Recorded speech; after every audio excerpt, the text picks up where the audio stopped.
as an independent retail dealer, the grind, the most difficult part of growing your dealership is getting to 60 sales. I work with hundreds of dealers across the country, and what I found is most independent dealers, they're selling 20, 25 cars a month, and they've hit a glass ceiling. They're trying to figure out what the secret sauce is to jump from 20 to 40, 40 to 60, because once you get to 60, you got people, you got resource, you got capital, and you got some people that you can delegate tasks to and get away from shaking customers' hands all day, every day, and selling cars to really working and hammering on your business. And today I'm going to give you the game plan on how to take your dealership from 0, 1, 2, 20 sales up to 60 and beyond. Now, if you're like most dealers and you've started your independent retail dealership and it's just you're the one-man band or the one-woman band, you're wearing every hat in the dealership. You're doing QuickBooks on Sunday, you're detailing cars on Monday morning, you're going in early before you even open to detail that car that you just bought at the auction. You're doing everything in the dealership. You're calling customers back, you're meeting and greeting on the lot, you're shaking hands, pressing flesh, you're spinning paper, you're trying to add new banks. You're doing a lot. It's overwhelming. And what happens is you will sell 15 to 20 cars a month wearing all these hats. Here's what's interesting, because you're Superman or Superwoman to even do 15 or 20 car sales a month. And here's why. The average salesperson in the United States right now at an independent retail dealership is selling 16.3 cars per month. You're selling, I guarantee if you're watching this, you're under 60 sales. Your average, you're selling 20, 25 cars a month. You're doing it by yourself. You're doing all these other things and at the same time doing what an average salesperson does full time. So that's not bad. That's really good. It just means you're hustling. You're working your butt off. And that's great. But, you can't do it forever. Eventually, you're going to carve out a good living, but eventually you're going to just get burnt out or sick and tired of it. And so we got to move this. We got to bust this glass ceiling. We got to get from 15, 20, 25 sales a month. Let me tell you, if you're by yourself and you're doing 25 car sales a month, you are killing it. 15 is about where you need to move to be at to look to start to develop a real sales department. And that's what I'm going to get into, is how to develop a sales department, how to hire the right people, when to hire them, how to pay them, so that you can back off and start working on your business and not pressing flesh and doing all these other things. You're doing a great job. You just need a playbook, how to install these key positions at the right time and pay them correctly so that you can grow your sales. Now, this salesperson is designed to sell 15 cars a month. You're selling 15 cars a month. They're replacing you in sales. Now, what do I mean by sales? This isn't 20 years ago, 30 years ago in the car business where a sales professional was trained and had the personality and the experience to take a customer from meet and greet on the lot. They showed up, pulled up on their car, handshake, bring them inside, and take them all the way through the process. The salesperson today, they're really handholders, social butterflies that can carry on a conversation, that can be nice to your customer, that can put a great foot forward for your brand, bring them in, get a credit app, do a test drive, and get them to the point till they're ready to see you, because you've now elevated. You've got this sales professional that you've hired that's working with all your different prospects, whether it's from the phone or referral or be-back or internet. They're working with them on the front end to get them, card down, like we used to say. They're landing on a car. Now, I get that most of your customers, and this is great for us, the customer's taking care of this for us because of technology. They're looking on their smartphone and they're finding the vehicle that they really are interested in buying from you before they ever show up. Well, 90% of your customer base is like that. It's still true that over 60% of the customers on a large retail lot will drive off in a different vehicle. So now if you're selling 15 cars a month, you probably have 30 in stock or 30 on the front line. So your number may be smaller. You may not be switching, if you will, 60% of your buyers to a different vehicle because you only have 30 in stock. I would say the percentage is going to be lower on switching to a different car, and that's okay. This salesperson is going to be doing the meet and greet. They're going to be communicating and establishing some common ground, building some rapport, taking a credit app, showing the vehicle, hopefully doing a butterfly of the vehicle, doing a walk around and a presentation. I strongly still feel like it's a great sales tactic to go on a demo with the customer. I always hear dealers, because listen, I'm all over the country consulting dealers all the time, that say, well, who's going to cover the store if they go on a demo? I don't know. The car business is hard. You got to figure it out. It's tough. No matter what you want to do, however you slice and dice it, it's better for the salesperson to go on the test drive than to not. They can hear the conversations. They can hear the objections. They can judge the tone and the feel of the customer with the vehicle. So I recommend they go. But if you can't, you can't. So it's all good. Now, this salesperson is designed to get you 15 sales a month. You're still going to be selling 5, 8, 10 cars a month because you can't help yourself, because there's an overflow You're not used to delegating everything to this new person. And so it's just going to happen. Someone comes in and asks for you because their wife is in turn and you sold them a car 2 years ago. You're still going to sell a guarantee of 5, 8, 10 cars a month. And that's going to get you from 20, 15, 20 to 30 now with this new salesperson. So now you're selling 30 cars a month. We've broken the glass ceiling. We've moved up. We've inched up. Now the next question is, gee, how are we going to pay this salesperson? And the best system for an independent retail dealer on a pay plan is a flat system. You pay a flat, not a percentage of the commission or the commissionable gross. If you think about this, you're still holding the responsibility of the sales management and the F&I. You're still going to have to be responsible for penciling the numbers, calling the bank, working with the bank, hopefully negotiating with the analyst on the deal, getting them approved, and then sitting the customer down, closing them, going over final numbers, and spinning the paper. And I want to drive this point home. If you're able to stop doing the initial sales processes and delegate that to the new person, take a deep breath and get excited about that part of the journey, but still hold on to the responsibility of closing the deals, working with the banks and doing the F&I. And even if you're not great at it, here's why. If you delegate too much too soon, it's going to cause you to slip in gross and volume.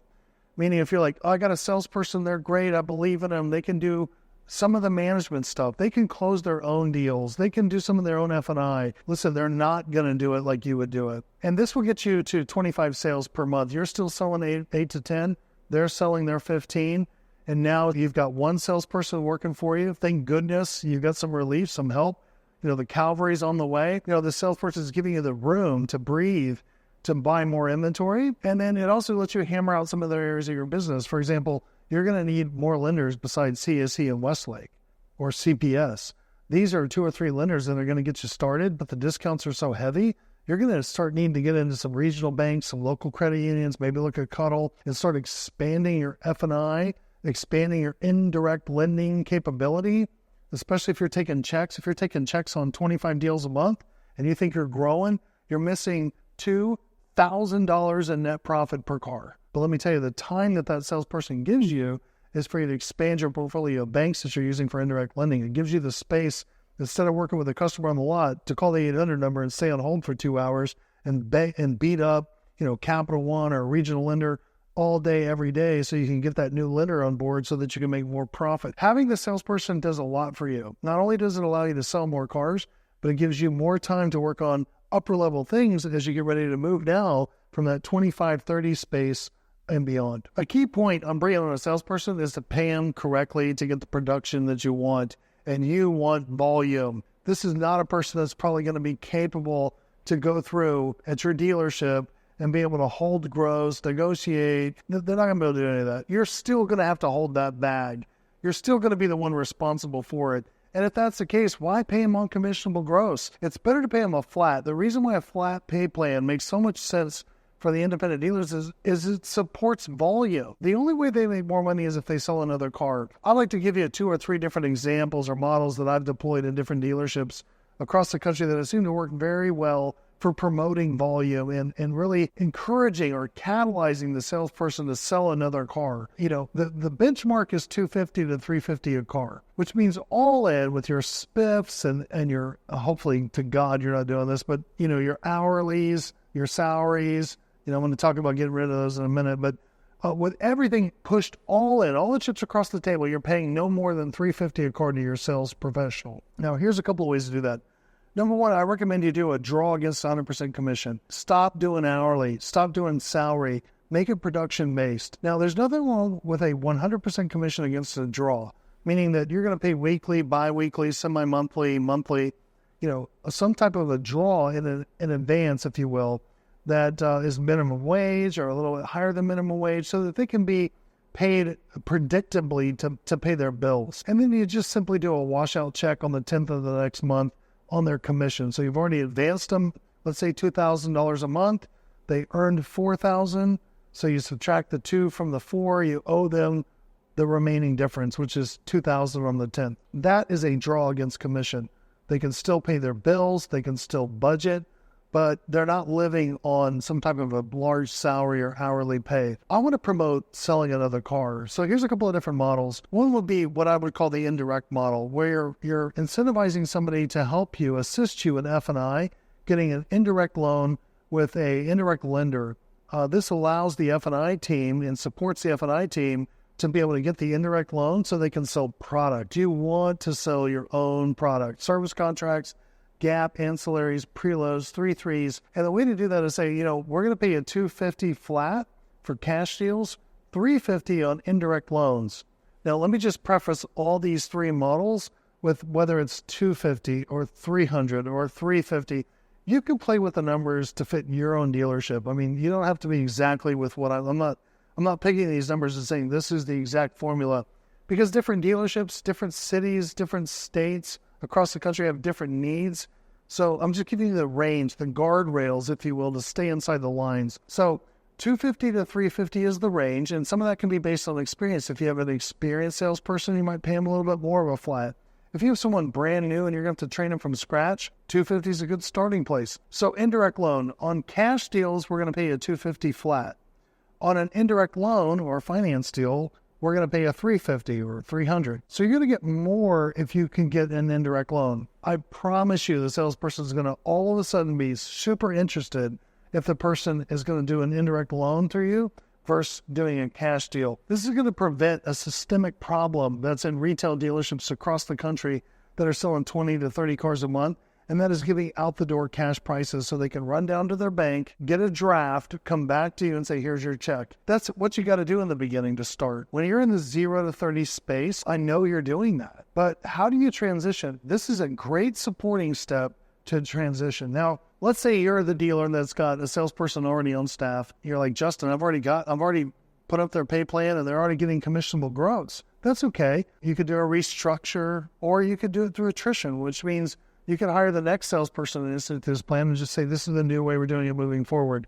I've seen that done a lot of times. That doesn't affect the person you have on staff. Odds are, and I hate to say it, but the probability that that salesperson's on staff 5 years from now is probably 0. But let's say in the event that they are, that means they're an awesome player. If they make it 4 or 5 years in your dealership, then you've struck gold with that salesperson. So keep them happy. Pay too much on commissionable gross for the person you already hired. But on your new people, on the new ones coming in, go to this flat pay plan and you're going to see a lot more production-based sales. The next model would be something like a tiered model. So a tiered model would say, well, we're going to pay you $300 flat, but when you get to 12, 13, 14 sales in a month, we're going to give you a $500 spiff. We love spiffs. Dealers love spiffs. We want to spiff a salesperson for old age units, for coming into work on time, for staying late, for not being stinky. I mean, we want to spiff a salesperson for everything to get them to do the right things. I just give this model because it does work. I see a lot of dealers do it. It's not a bad thing. Just make sure your spiffs don't start at something too low. Like, don't start your $500 spiff at 8 cars or 10 cars. It's not enough. This isn't the franchise world where you can keep your job for 5 years because you sell 8 cars a month. It doesn't work. Demand some excellence. Demand production. If it were me, I wouldn't even start a spiff until 15. But I see a lot of dealers that started at 12. So a $500 spiff on top of your flats, at 12. Another spiff of $500 at 17. Pick increments and make them stretch a little bit at the end of the month and move their tier up a little bit. The third model would be a retention bonus. I love retention bonuses. It promotes longevity at the dealership. For some reason, employees have a hard time walking away from, increases in income that they've earned. So $300 flat on every car you sell, but after a year, it goes to $310. After 2 years, it goes to $320. After 3 years, it goes to $330. Real nice, tidy increments based on how long they've worked there. Now, listen, you get to $350, maybe it caps. Maybe you say, look, this caps at year 5 at $350. That's okay. Maybe you want to go higher than that. Look, if you can keep somebody for 6 or 7 years, pay them $360, $370, and you're above that benchmark, that's okay. They've been there 6 or 7 years. That's great. But you do want to have a cap. I love caps and pay plans because you need to expect growth. You need to expect that they're going to stay. You have to build pay plans with the expectation that it could be greater than what's in your mind today. And you don't want to have somebody down the road that's been with you for 20 years and they're making $600 a car on flat. That doesn't make sense as a business. They should be promoted or they should have been capped. The other thing I want to mention to you on pay plans that I see all the time as a big landmine, and that is creating incentives that don't have an expiration. What I mean by this is if you're going to throw out some type of an incentive, hey, if we do X, then you're going to get Y this month. The problem with these types of ideas are if they don't have an expiration date and they go longer than 30 days, typically a team member will think that that's now part of their pay plan. Let me give you an example. This month, we're going to give a $1,000 bonus if you sell one of our cars on the lot, the top 5 that are the oldest. We're going to give you $1,000. We got to get rid of them. They got to go. They've been here for either having birthdays or these cars are getting pregnant and having babies out on the lot. Well, if you put that incentive out there and you don't put an expiration date on it and you let it roll and you don't say anything about it, after 30, 45, 60 days, the sales team starts to think it's part of their pay plan. And when you remove it because the business has changed or 90 days later, you just signed a commission check for, $9,000 to somebody who sold 8 cars because they were old, 90 days old or more. And you're just like, what are we doing? How in the world am I signing this check? Well, it's your fault. It's because you put together a pay plan that, had an incentive that didn't expire. Have a base pay plan. Have a draw against 100% commission, against a flat model, and that's the pay plan. And if you want to do something special, if you want to put a spiff out there for $1,000 or $500 for an old age unit, or you want to put some special spiff you got out there, hat trick, or, sell 3 cars in a day, or, you want to do something special, say, look, this is only good for 30 days. Okay, so the next threshold, the next obstacle for you to move through in growth is that 20 to 40 space. Now, remember, we're keeping this real nice and tidy. We're saying grow to 20, then grow to 40, then grow to 60. The math doesn't work out that nicely in real life. You've got one salesperson selling 15 cars a month in real life. If they're a rock star, they're selling 25, and that's if they're a rock star. You've got your salesperson selling 15, and you're selling, 10. So let's say you're 25. It's time to hire the second salesperson, not a manager. You still got to get up and go do too much of work. You still got to wear all these hats. It's getting harder for you, but I promise you with this plan, with this deployment, I've done this so many times with dealers. I promise you, if you commit to this, you'll get to the light at the end of the tunnel. You will get to the other side. We don't have to go over the pay plans. We already did that. You pay the next salesperson the same pay plan as what I just went over early in the video. What I will tell you that's a secret sauce that many dealers don't understand, and that is training of the second salesperson. When you hire a second salesperson, it's real easy to say, listen, I want you to hang out with Joe, the first salesperson, and they're going to show you what to do. You actually don't say that, in my experience. What you say is, hey, it's your first day. I'm excited that you're here. Listen, I'm going to go get a cup of coffee. You read through the new hire paperwork. When I come back, I'll spend a lot of time with you. And it's your intention to come back and spend 3 weeks side by side with the second salesperson, not leave them, train them, invest in them, pour into them, get them to be you. And then you come back 4 weeks later when you left to go get that cup of coffee, and you wonder why they're not here anymore. Or you push them to this other salesperson and say, listen, I'm going to be a little bit, I got 2 vendors that just walked in. I'm on hold with the bank. I've got an accounting error. I got to run to the bank. I got to run down and get another car. You're overwhelmed. And so you find yourself sliding this new person number 2, salesperson number 2, to salesperson number 1. Well, what do you think salesperson number 1's thinking? Why am I getting salesperson number 2? They're my competition. Like, I've got to now compete here at this lot for ups. I got to know, I got to split my sales in half because they don't understand the plan. They don't understand the vision of growth. And so you want to avoid that. And the best way to avoid that is if you're not ready to invest and work, roll up your sleeves and work side by side with salesperson number 2, which is normal. I probably wouldn't. Just pay salesperson number 1 a differential, a temporary differential for a set amount of time to train them because you're growing. And listen, as a leader, as a dealer, as an owner, as an entrepreneur, it's our responsibility to set a vision that we're going to grow, that we're going to move, we're going to scale. We're not going to be selling 20 cars a year from now. We're going to be selling 60 cars, 100 cars a year from now. That's going to give you a lot of opportunity for advancement. Maybe you're going to be a manager. Maybe you're going to be able to go from selling 15 cars to 25 cars and make more money. There's just a lot of opportunity around here. And so I'm going to pay you a temporary differential to train this person. I'm not going to increase your pay plan forever. Mistake number 1. I'm not going to not pay you. That's actually mistake number 1. I'm not going to pay you anything. Here's Joe. He just started. Would you show him around? Would you show him the ropes?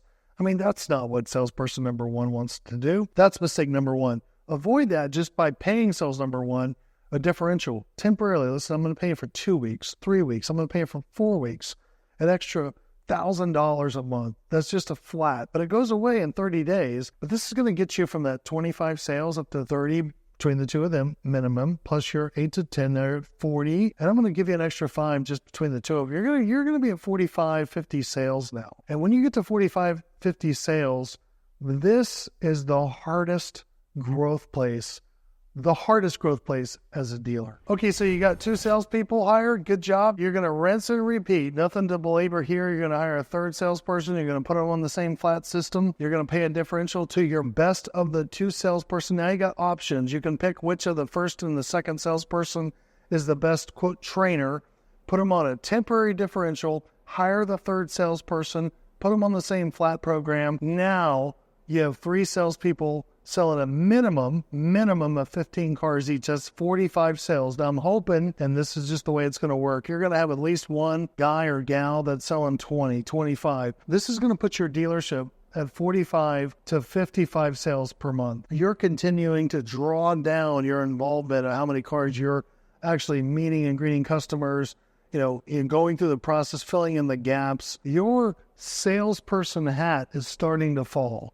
And you're bringing on this third salesperson. Now, you still got to be the sales manager. Don't let it go. Hold on to it a little bit longer. You still got to be the F&I manager, spending all the paper. It sucks because you got so much other things to do in your dealership, and you're going through the thick of it. This is why I say it's the hardest part of growing from a small baby little dealership to a powerful, dynamic, momentum-growing dealership with the wind at your back. This can happen quickly. You can accelerate quickly. Bring on that third salesperson. Add another 15 car sales to the mix. Now, listen, I've got some videos on YouTube. I think you should check them out. 4 pillars to sales. It's not just hiring salespeople that'll grow your volume. You've got to grow your inventory. You've got to grow your lead count. You've got to grow your processes. There are other levers you've got to push forward as you're growing the sales team. Different video, different time. Hire the third salesperson, get them on board, pay them the same flat. And now it's time for us to move into the most difficult part, and that is implementing the very first manager in your developing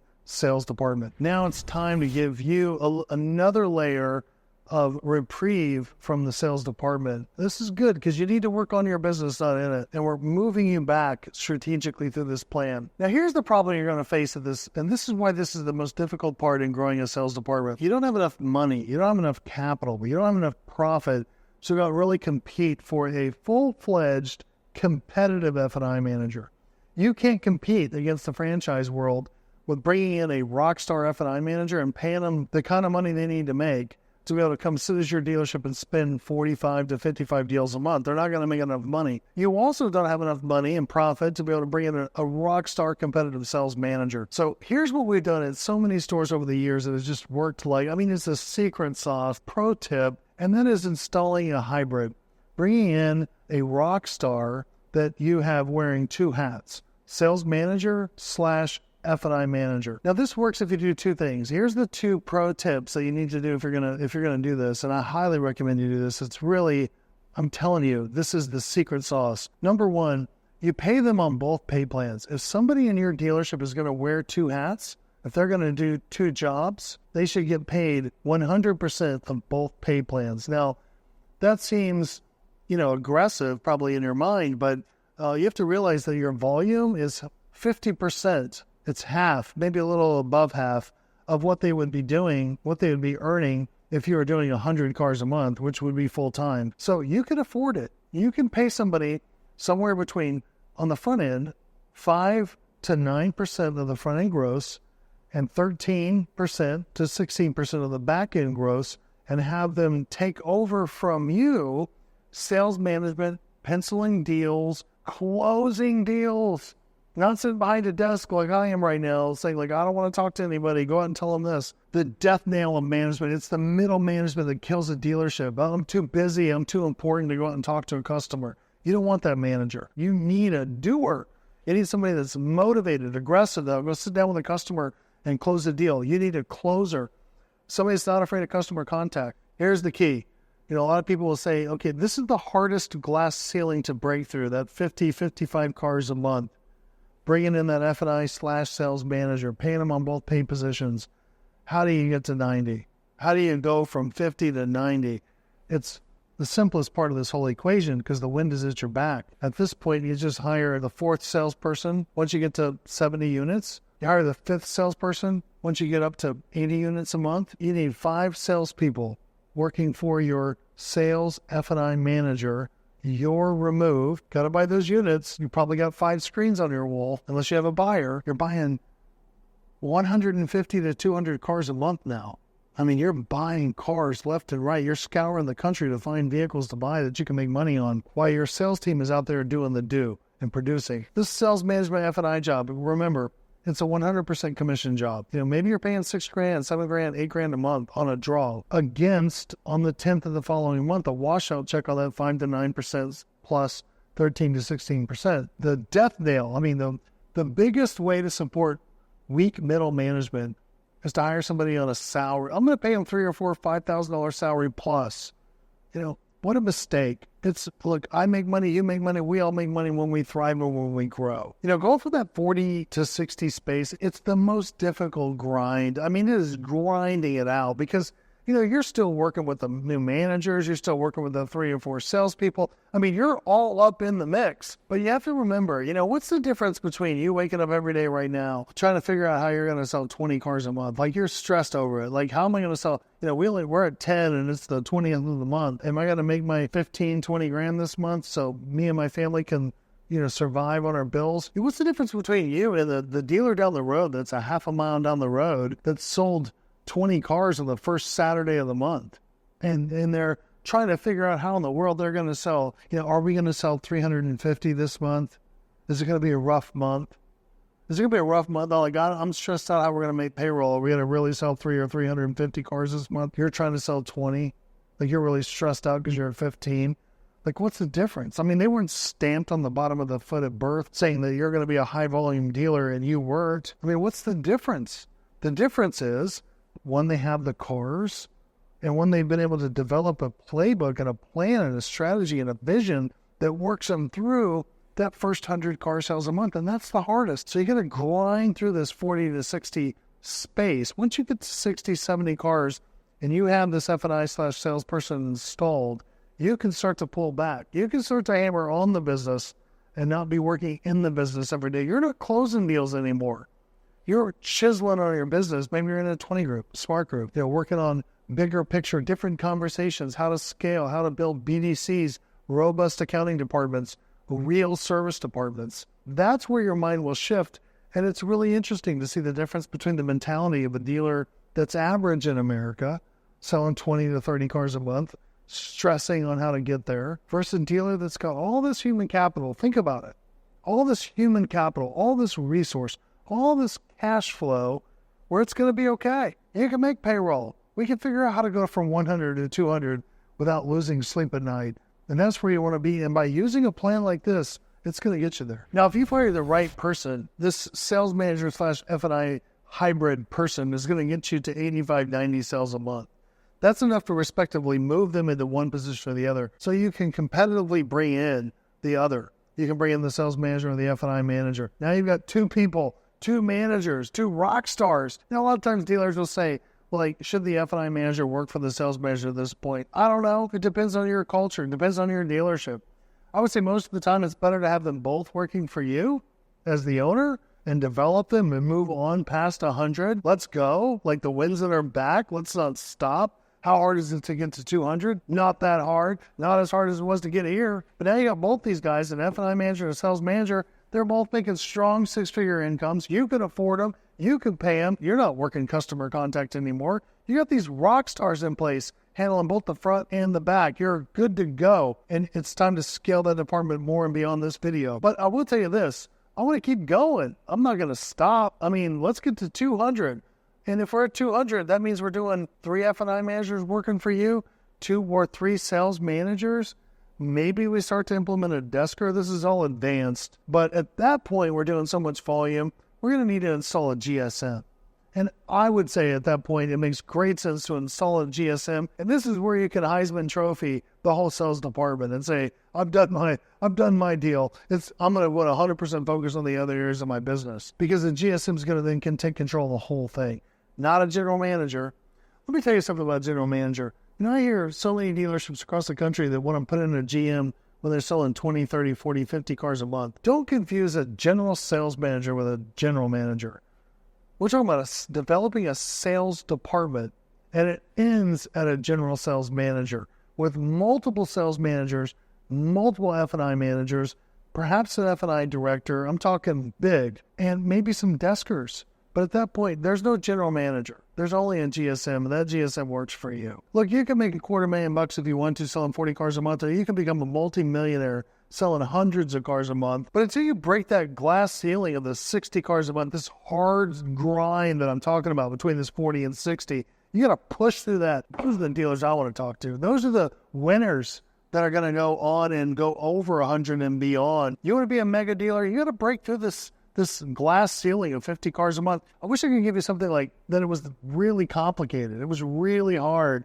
It's really not that complicated other than understanding your inventory, your leads, your processes, and this staffing structure that I just laid out. And 30 minutes? 30 minutes it takes to lay out a playbook for you to grow your business. And it's not a 2-year plan. This is a 4 or 5 month plan, 6-month plan. You can do this. If you really put your foot on the gas, then you can get through 60 and on to 100 quick. I've done it with hundreds of dealers across the country that have used and deployed this playbook. One thing I can't do, and that's motivate you to get up and execute. But there are doers and there are talkers. Are you a doer? If you're a doer, take this playbook, deploy in your dealership, and move on. I want to encourage you, if you found any value in this YouTube, like, subscribe, ring the bell, share it with a friend. We're like you, we're a referral-based business, so we appreciate any comments that you might have. I'd love to hear your feedback about growing. And by the way, if you're a dealer and you're selling more than 100 cars a month, you're my kind of person. You're the kind of person I talk to every day. Help these guys out. Put some comments in the comment section. Appreciate your guys' time. Be looking for the next video. We'll see you soon.